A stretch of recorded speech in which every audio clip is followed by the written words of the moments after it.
Libya has always been North Africa's sleepy backwater, prey to the dominant Mediterranean powers of their time. The Phoenicians first, then the Greeks, the Egyptians, the Romans, the Vandals, the Arab Caliphates, the Normans, and finally the Ottomans. None of those invaders have ever found a warm welcome on the shores of Tripolitania, in the streets of Cyrenaica cities, and in the desert oasis of Fezzan. The Libyans may be few in number, but their cunning tactics and tenacity made their enemies pay a heavy price for their aggressions.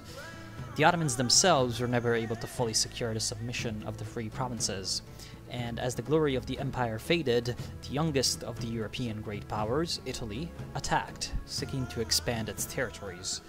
Both the Ottoman and the Italian armies made a poor show for themselves, but using their aircraft, armored cars, and battleships, the Italians forced Turkish and Libyan troops into the interior. Even after the peace treaties were signed, the fighting did not stop. The Ottoman field armies may have withdrawn, but the Libyans, under the leadership of the Senussi order, put up a fierce resistance to the occupation. The outbreak of the Weltkrieg, and Italy's participation in it, allowed the Senussi to push the colonizers back to the fortresses of Tripoli, Derna, and Benghazi. After years of jihad against the Italians and the British, the forces of Omar Mukhtar and Idris al-Senussi could finally take full control of the country, thanks to the collapse of Italy. But the Ottomans wished to recover their lost influence. To undermine Idris's strong rule, they staged a coup and installed his cousin, Ahmed Sharif, as king.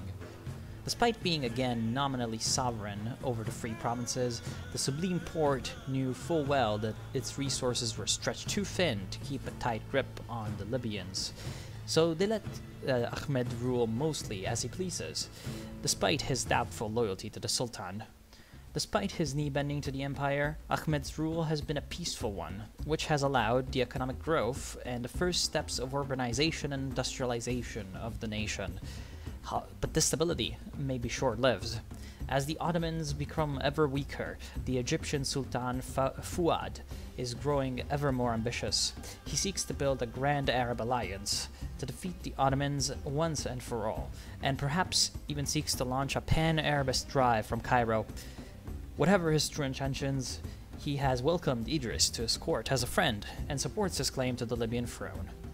When Cairo and Constantinople finally do clash, they will drag the rest of the Eastern Mediterranean down with them onto the flames. When that time comes, Tripolitania and Libya will not be neutral. Whether loyal to its masters or not, it will be war.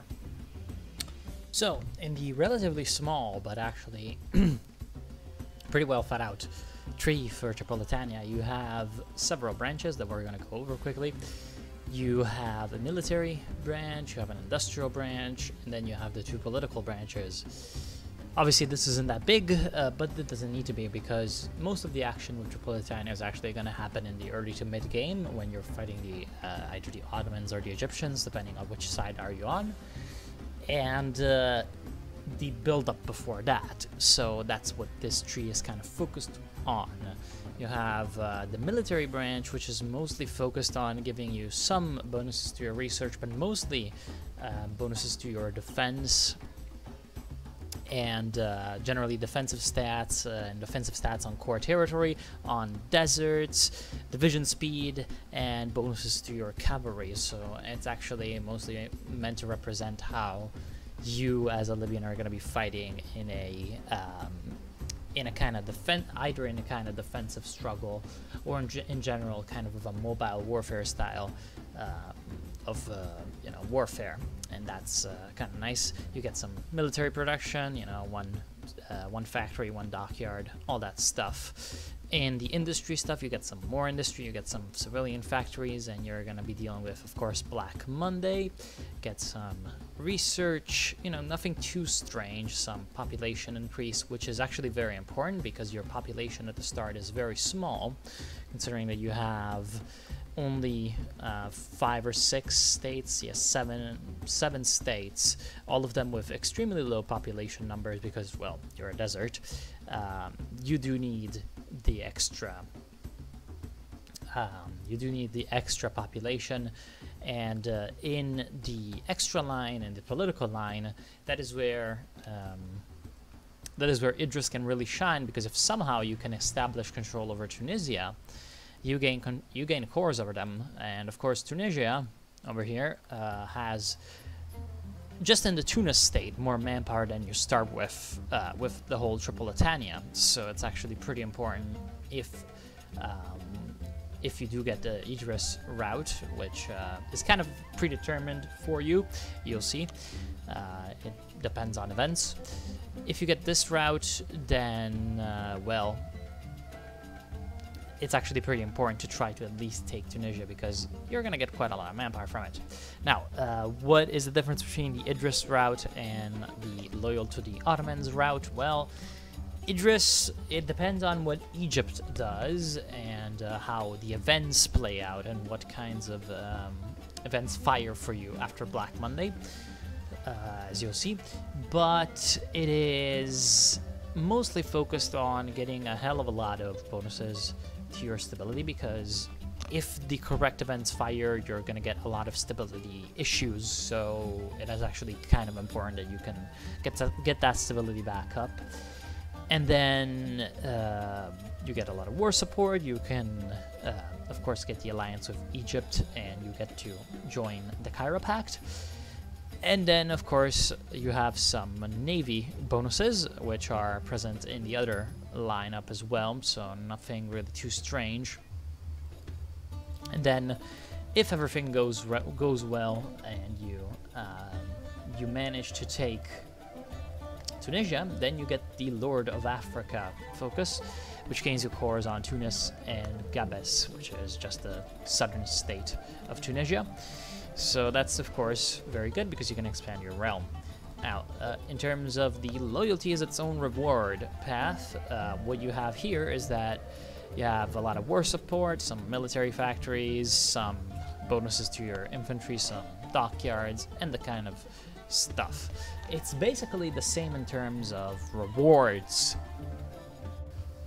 So overall, Tripolitania is actually kind of interesting in Kaiserreich, because it as a country forces you to deal with a lot of issues that normally you wouldn't have with some of the more major countries. It's a little bit like Albania, my last country that I overviewed, and that it forces you to work with very, very limited resources, and so you have a lot of issues to worry about, like the lack of manpower, like the fact that you don't have that much industry, that really make you think about what you're going to be trying to do and what are the limits that you can try to maybe surpass. And that's the whole Idris thing, restored to the throne, as you can see. So this is what happens. What happens is, if the Cairo Pact succeeds, then you're released of your Ottoman shackles. You don't have anything too strange at the start, but you do bypass that focus, and now you can take all those things. So it is actually quite important, because then the war with the Ottomans will start. Now, according to, well, depending on, rather, what kind of build-up have you managed to make before then, you will either have a strong army or a very weak one, with some good bonuses to it. You have some very good generals to start with, and when your War of Independence starts, as you can see, you get quite a nice boost. So it's all about punching above your weight, really, as Tripolitania. When you fight the Ottomans, it is really the major war that you're going to be fighting, unless, again, later you try to have the greater ambition of taking Tunisia from the Entente, which would be very, very difficult, of course. But yeah, if you're playing a normal playthrough, the war with the Ottomans or with the Egyptians, if you're loyal to the Ottomans, will be the main struggle. And it's actually relatively easy, because what you can do is you can simply use your troops to help the Egyptians push through the canal. And if you could do that, then at that point you can use the extra mobility that your focuses give you with the extra speed and such, to really be kind of like the shock troop of the Cairo Pact. You can have your guys just flank the Ottoman armies and really put the hurt on them, and then have your swarms of allies follow up. Your alliance is your biggest strength, really, as Tripolitania, along with your national spirits. So that's the two things that you need to do well. You need to build up a kind of elite force, and then you can use your allies to fill in the gaps and protect your flanks. As you can see over here, the Ottomans are doing quite well at the start of this particular war, but if I skip forward a little bit, so after you breach the canal, what you have is that you have a mobile army that you can use to really confuse the AI and then have your allies support you. Obviously, it's pretty much the standard Kaiserreich strategy, and with Tripolitania it works great so that you can have a very small amount of troops actually have a great impact on the overall on the overall progress of the war. And so, yeah, that's what you do.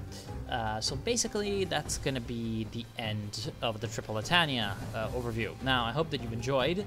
I did put quite a bit of effort into this because, well, it was pretty cool to actually play Tripolitania. So I had a very, very good time, and I hope that you have enjoyed the video as well.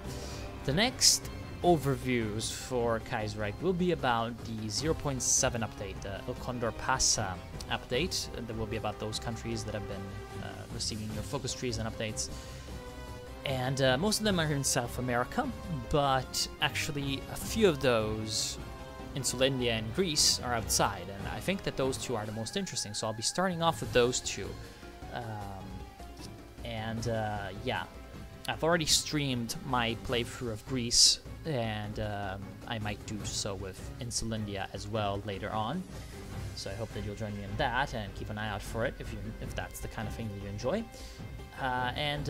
Some more channel announcements. Like, these videos are about countries that are generally more expansive than you know, Albania and Tripolitania have been. So the kind of quality of the video will be somewhat lower.